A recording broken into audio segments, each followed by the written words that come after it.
They said it was impossible, they said it would take years, they said he was all talk. But just weeks into his presidency, Donald J. Trump is proving them all wrong. Again. His immigration crackdown, not just in motion, but working faster than anyone imagined. The fake news media, they're stunned. They can't believe it.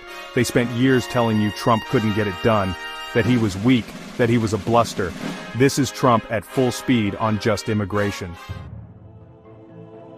First, Colombia. Petro, the socialist leader down there, thought he could take advantage of America.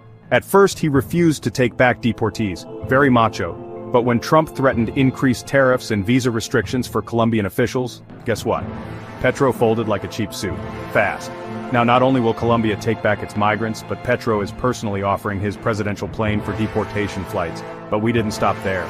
We're keeping stricter cargo inspections on Colombian goods entering the US and visa restrictions for the time being. No more loopholes, no more blind trust. America is not to mess with. Next stop, Venezuela.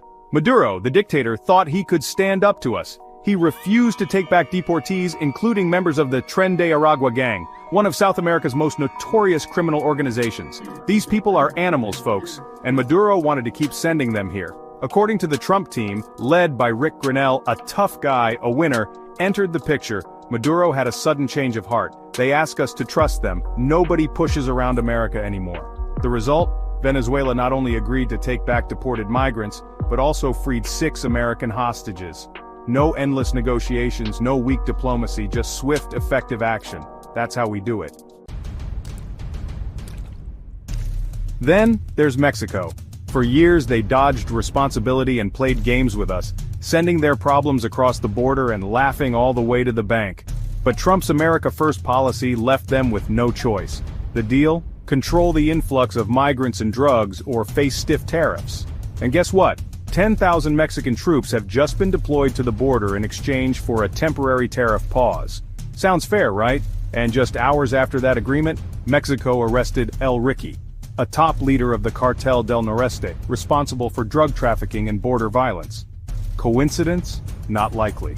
They knew we meant business. Then Canada, our supposed ally to the north. They think they can just waltz across the border and take advantage of us. Trudeau, with his fancy socks and his globalist agenda, thought he could resist. But the reality is, Canada simply can't afford a trade war with the US. They need us more than we need them, folks, and they know it. Their response? A massive $1.3 billion investment to secure the border, combat illegal crossings, and crack down on fentanyl trafficking.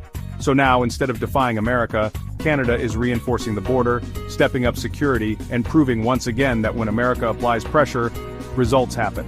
Proposed tariffs will be paused for at least 30 days in this case as well. Let's see if they learn their lesson. And that's not all. Panama, they were getting a little too cozy with China for our liking. But after a recent visit from Secretary of State Marco Rubio, a good man, they got the message. Panama will now review agreements involving China to ensure neutrality and announced further cooperation with the US on migration. Bam! The message is clear. You don't mess with America.